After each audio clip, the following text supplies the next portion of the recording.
جس اعظم خان کو میں جانتا ہوں وہ ایماندار آدمی ہے، قابل آدمی ہے، اور جس طرح کی باتیں میں نے پڑھی ہیں سائفر میں وہ کہہ نہیں سکتا۔ جب تک میں اعظم خان کے منہ سے نہیں سنوں گا میں مانوں گا نہیں، کیونکہ اس میں یہ کئی باتیں حقیقت کے ساتھ نہیں ہیں، یا تو زبردستی سے اسے کروایا گیا ہے۔ سائفر میں دو مین چیزیں ہیں، باقی تو اور بھی چھوٹی موٹی چیزیں ہیں۔ سب سے بڑی چیز لکھی ہوتی ہے کہ جی عمران خان کو آپ نے عدم اعتماد کی ووٹ میں پاکستان کے پرائم منسٹرشپ سے ہٹانا ہے، اور ایک اور چیز لکھی ہوتی ہے کہ عمران خان نے اکیلا فیصلہ کیا کہ روس جانے کا۔ آپ کو پتہ ہے روس اور تب تک جنگ شروع ہو چکی تھی روس کی یوکرین میں، تو عمران نے اکیلے نے فیصلہ کیا، جبکہ اسد مجید ہمارے ایمبیسڈر کہہ رہے ہیں کہ نہیں، عمران خان نے اکیلا فیصلہ نہیں کیا، یہ سب سٹیک ہولڈرز نے مل کے فیصلہ کیا۔ اسد مجید، سلام کرتا ہوں میں اپنے ایمبیسڈر کو، وہ کہتا ہے اس کے بعد جو مجھے میسج کہ ان کے خلاف آپ کو پروٹیسٹ کرنا چاہیے، ڈیمارش کرنا چاہیے کہ اس نے بڑی غلط زبان استعمال کی ہے، غیرت مند ڈپلومیٹ ہمارا۔ لیکن وہ غیرت یہاں نہیں جاگتی جب وہ یہاں پہنچتا ہے۔ جب میں یہ دیکھتا ہوں کہ یہ کہہ رہا ہے ایک ایمبیسڈر کو کہ اپنے پرائم منسٹر کو آپ نے ہٹانا ہے، تو پھر میں دیکھتا ہوں کہ یہ میرے لیے تو نہیں ہے، ایمبیسڈر تو مجھے جواب دے ہے، تو مجھے کون ہٹا سکتا ہے؟ پاکستان میں مجھے کون ہٹا سکتا تھا؟ ایک ہی آدمی، جنرل باجوہ۔ سائفر تو جنرل باجوہ کے لیے اس نے بھیجا ہے۔ مجھے خبریں آتی رہتی تھیں کہ جناب فیصلہ ہو گیا آپ کی گورنمنٹ ہٹانے کو، مجھے رپورٹ آ رہی رہتی، آئی بی والے مجھے آ کے بتاتے تھے کہ جی دیکھیں شہباز شریف کی خفیہ میٹنگز ہو رہی ہیں، بیچ میں ان کے لوگ پڑے ہوئے ہیں، جنرل باجوہ کی کوئی فادر ان لا ان کے گھر میٹنگز ہو رہی ہیں، یہ ساری مجھے خبریں آ رہی تھیں۔ لندن کسی کو بھجوایا جا رہا ہے، تو میں مانتا نہیں تھا۔ میں جنرل باجوہ کو جب ملتا تو وہ کہتے تھے ہو ہی نہیں سکتا، ہم تو کنٹینیوٹی چاہتے ہیں۔ کون پرائم منسٹر کو ہٹا سکتا ہے سوائے ایک آدمی کے جس کے پاس پاور ہے؟ پاکستان میں پاور ادھر ہی ہے، سپر کنگ ہے، سب پوچھنے والا کوئی نہیں ہے، لیکن پاور ہی پاور ہے۔ اس کے بعد اگلے دن عدم اعتماد اسمبلی میں ٹیبل ہو جاتی ہے، اور ایک دم ہمارے لوگ ہلنا شروع ہو جاتے ہیں، اور پھر ہمارے اتحادی وہ بھی ایک دم ہمارے سے خوش نہیں ہوتے۔ لیکن یہ یاد رکھیں کہ یہ ٹائم کون سا تھا؟ یہ وہ ٹائم تھا جب پاکستان کی اکانومی 17 سال میں سب سے بہتر امپروو کر رہی تھی۔ مجھے پاکستانی ہوتے ہوئے میں آپ کو سچ بتانا چاہتا ہوں، مجھے شرم آئی کہ اس کی جرت کیسے ہوئی کسی چھوٹے ایک آفیشل کی کہ جو ہمیں اتنی بڑی دھمکی دے دے اور ایمبیسڈر کے ذریعے میسج بھجوائے کہ پرائم منسٹر کو ہٹا دو۔ لیکن اس کی غلطی نہیں تھی، شرم یہاں نہیں آ رہی تھی۔ جن لوگوں کی ذمہ داری تھی کہ قوم کی حفاظت کرنا، جس آدمی کی کہ قومی وقار کو بچانا، قومی غیرت، وہ ساتھ ملا ہوا تھا۔ یعنی یہ سارا پلان ادھر سے شروع ہوا تھا۔ میرے اوپر غداری کا پرچہ کر دیا ہے کہ جنرل فیصل نذیر کو میں نے ڈرٹی ہیری کیوں کہا، سائیکوپیتھ کیوں کہا، میرے اوپر غداری کا پرچہ لگ جاتا۔ میں پھر سے کہتا ہوں کہ اگر ہم نے یہ کرنا ہے اپنے ملک کے ساتھ کہ کسی ادارے کو، اگر میں کسی جج کی بات کروں گا تو میں ساری جوڈیشری کے خلاف ہو گیا، اس کا مطلب کیا؟ میں پولیس کے خلاف کروں گا تو ساری پولیس کو میں نے برا بھلا کہہ دیا۔ یہ تو ہم اپنے ملک کو تباہ کر رہے ہیں۔ یہ پلیز میری قوم، آپ یہ سمجھ جائیں ایک بات، اگر معاشرے سے آپ تنقید ختم کرتے ہیں، آپ معاشرے کی قبر کھود دیتے ہیں۔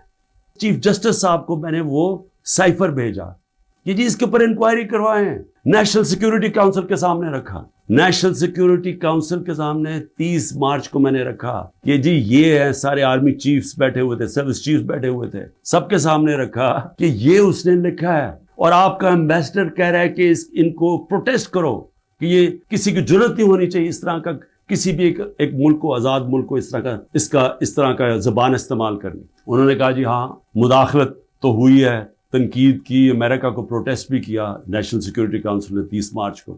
میں حیران ہو گیا کہ صرف جی ہم ڈیمارش کرتے ہیں، آپ انکوائری کرنی چاہیے تھی، پوچھنا چاہیے تھا، لکھنا چاہیے تھا کہ اس نے کیوں یہ کہا۔ اور انکوائری جب ہونی تھی تو ایک آدمی نے سامنے آ جانا تھا، جنرل باجوہ نے۔ مسلسل یہ جناب ان کی میٹنگز ہوتی تھی، ان کی وہ چارج افیئر سے ملتے تھے۔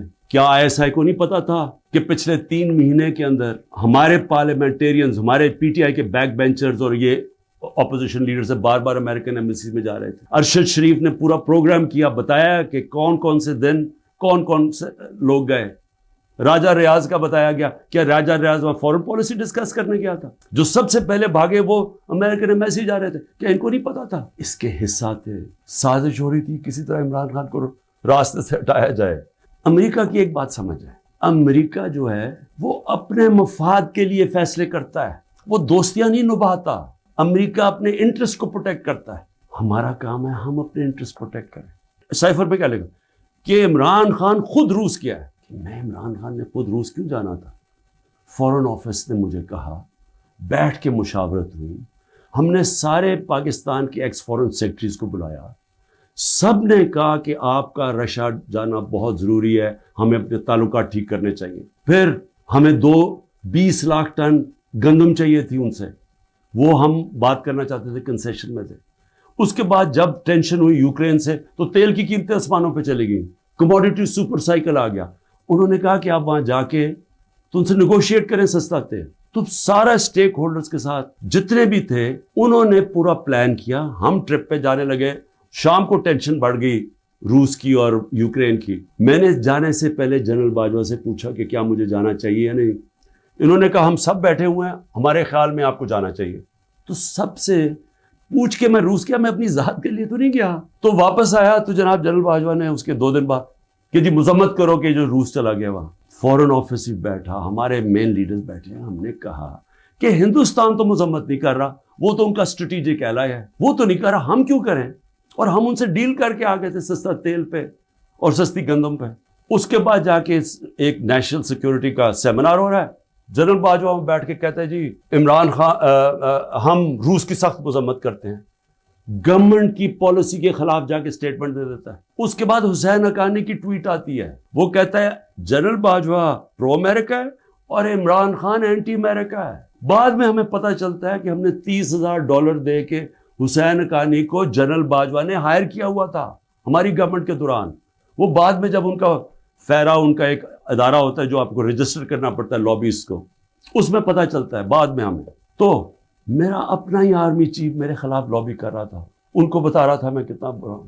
کوئی فکر نہیں ہے ملک کدھر جا رہا ہے, کوئی اس وقت فکر نہیں کہ ملک کے سارے ادارے تباہ ہو رہے ہیں. سارا صرف ایک 1 پوائنٹ ایجنڈا ہے کہ عمران خان کو کس طرح ڈسکوالیفائی کرنا اور جیل میں ڈالنا ہے, یہ ایجنڈا ہے. اس کے اندر یہ سائفر بھی آ گیا. یہ نہیں ان کو پتا کہ سائفر میں ان کی تباہی ہے, کیونکہ یہ سب ملوث تھے اس میں. یہ شہباز شریف بھی تھا, زرداری بھی تھا, ساروں کو پتا تھا سائفر کا. سارے میٹنگز کر رہے تھے امریکنوں کے ساتھ. انکوائری سب سے بڑی یہ ہونی چاہیے سائفر کے اوپر جو FIA نہیں کر سکتی. اگر صحیح انکوائری کروانی ہے تاکہ ہم آگے یہ غلطیاں نہ کریں, تو انکوائری یہ ہونی چاہیے کہ یہ سازش میں کون کون شریک تھا کہ گورنمنٹ گرا کے ایک ملک کی اکانومی کی تباہ کیا, آج پاکستان کو گھٹنوں پہ رکھ دیا. آج اگر ہم ان کی مدد نہ کرتے اور IMF سے نہ کہتے کہ آپ کی سٹینڈ بائی ایگریمنٹ کے ہم ساتھ ہیں, تو پاکستان ڈیفالٹ کر گیا تھا. ڈیفالٹ کرنے کا مطلب کہ آج لوگوں کا معاشی قتل ہو جانا تھا, جو ہو چکا ہے. اس سے دگنی مہنگائی ہو جانی تھی, بے روزگاری یعنی سارا جو ہماری باہر سے فائنینسنگ ختم ہو جانی تھی, جو آگے آج ہی برے حالات ہیں اس سے دگنے ہو جانے تھے. ساری دنیا میں خبر دیکھا کہ مجھے ایک مجرم کی طرح پکڑ کے لے کے جا رہے ہیں, تو میرے اوپر 30 کیس ہو جاتے ہیں. جب میں 4 دن بند ہوتا ہوں اندر, جب جیل کے اندر, تو 30 کیس میرے اوپر ہو جاتے ہیں کہ جی میری وجہ سے وہ جو رد عمل آیا. اور رد عمل نہیں آنا تھا کہ جب آپ ناانصافی کرتے ہیں, جو سپریم کورٹ کہتا ہے ناانصافی ہے, وہ جو بچارے نکلتے ہیں پرامن مظاہرے کرنے کے لیے جو 27 سال سے ہم نے کیے ہیں, ان کے اوپر گولیاں چلاتے ہیں. 25 لوگ ہیں جن کو انہوں نے شہید کیا ہے, 16 کے پاس ہمارے پاس ڈیٹس ہیں, 9 غائب ہیں ابھی. 3 لوگوں کی ٹانگیں کٹتی ہیں, ایک آدمی پیرالائزڈ ہے اس وقت, کمر میں گولی لگتی ہے. اور یہ کیا کرتے ہیں اوپر سے انہی کے اوپر کیس بنا دیتے ہیں. ساری دنیا کے اندر اب جب ایک کوئی پولیس کی گولی لگی تھی نا ایک فرانس کے اندر, 4 دن سارے فرانس میں آگ لگی, 100 بلڈنگز اور گاڑیاں جلا دی لوگوں نے. تو آپ کو پوچھ نہیں رہا کہ آپ پاکستانی نہیں تھے, اور 100 لوگوں کو گولیاں اور لگتے ہیں, اور جن کو ایک کو جس کو گولی لگتی ہے ٹانگ کٹ جاتی ہے اس کو پکڑ کے جیل میں ڈال دیتے ہیں. حکومتیں چلتی ہیں اخلاقی قوت پہ, ڈنڈے مار کے جانور چلتے ہیں, ڈنڈے مار کے نہیں چلوا سکتے آپ لوگوں